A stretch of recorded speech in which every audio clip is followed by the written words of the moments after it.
hired you to protect we the people, not to protect feelings or thoughts of felons and criminals.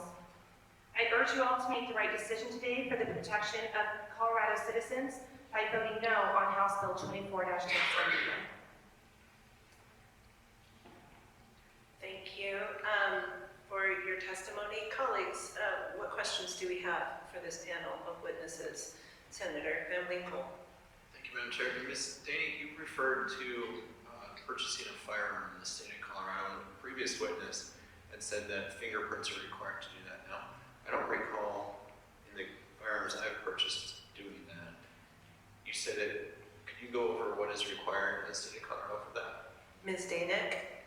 Thank you. Do I need to say my name again? No. Okay. So when you go to buy a firearm right now, you fill out a background check application and you're asked to provide some information.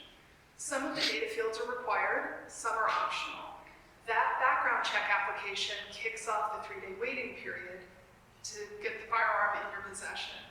One of the fields that is optional is a social security number. I know because my husband purchased a gun as recently as 2 weeks ago. That is the way it works right now.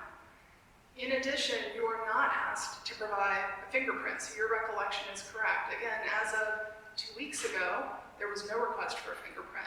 So if my husband were a convicted felon and he had asserted that his gender identity had changed and he was a woman, and instead of being named Chris Danick, he was a woman named Wendy Danick or Wendy Smith, he could have filled out the application using that information, not provided a social, because he's not required to, and he wouldn't have been asked for a fingerprint. If he had a criminal history, it wouldn't show up in that background check. How would it? The name is different, the sex or gender in this case is different, and there's no data field. You know, your social security number is one of the primary keys in databases that tracks your identity. And if it's not being required, that's not going to track your criminal history. So that's as I understand it. I'm not an expert, but that's the best I can do.